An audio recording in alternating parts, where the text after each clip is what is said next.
We'll call the Board of Sewer Commissioners to the Pownal wastewater conference rooms. Thursday, September 26, 2013 at 6 p.m.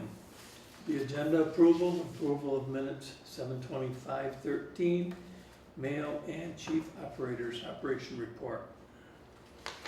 Approval for the, motion for the approval.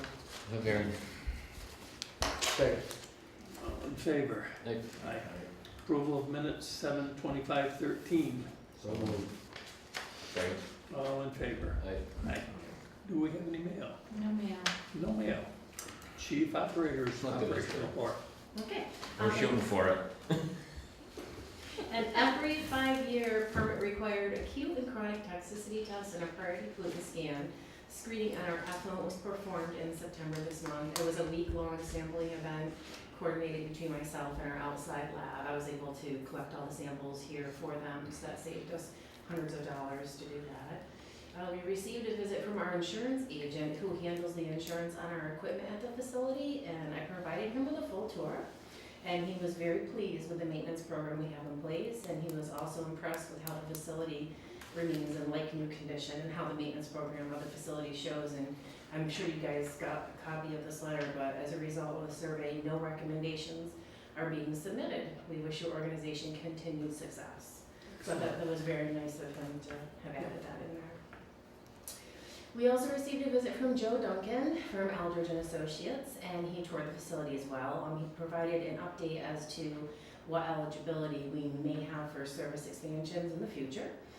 We may be eligible for funding for a feasibility study next fiscal year, and we'll have to look further into that as the time draws near. Well, I'm all right, then we got you. As of August 6th, we had 5 new EUs to our system, which is great news, obviously. And all inspections have been performed and recorded, and I know of at least one more that probably should go online before spring. Environmental engineers for the state have been on site to fix one of their test wells for the EPA reclaimed area and take readings from the other test wells.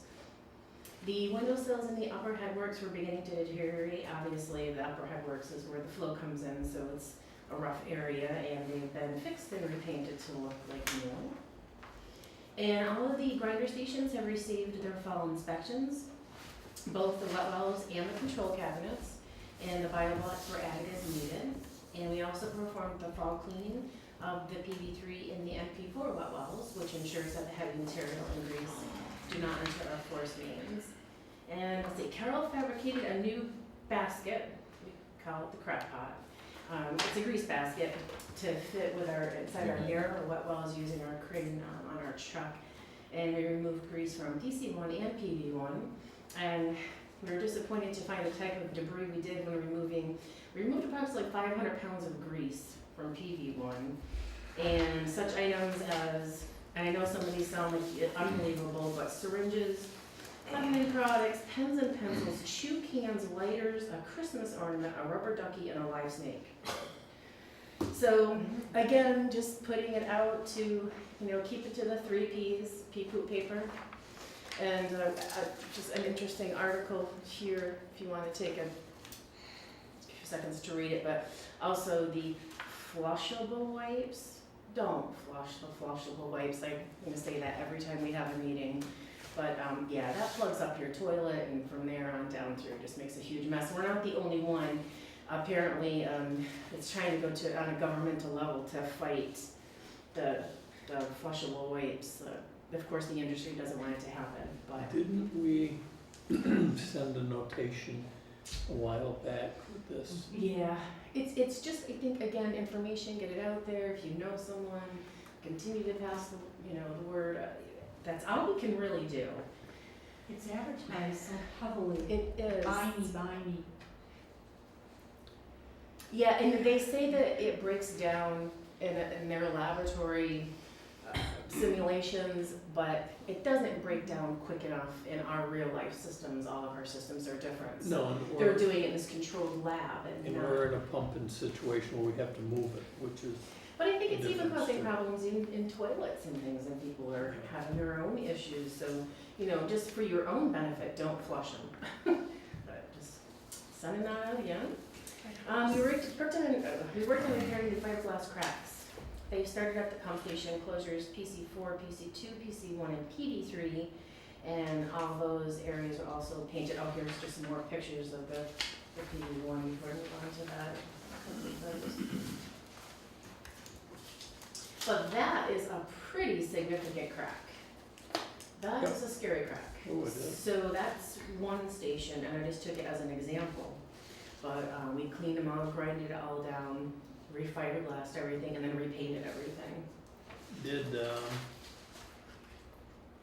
Stress of the I winter was and gonna say, everything, it's just that's the more stress than just, Stress of the door, and of course we replaced the door with lighter doors, so I can't imagine what it would look like if we still had those big giant heavy doors. oh, But we're staying on top of it. okay, if that gets worse, we may have to fabricate like a hinge type to tie them together before you mat it. Yep. Cause the matting, We'll start in there, hoping that works. yeah, that may work, but I'm just thinking for future, if that starts to deteriorate, some sort of just a To hinge get one type step thing. further. Yep. The radio at PC3 appears to have taken some sort of electrical hit. I located the manufacturer, and they're actually right in Syracuse, New York. So I just sort of eliminated the middleman and sent it directly back to them for repair. So that's gonna save us some money.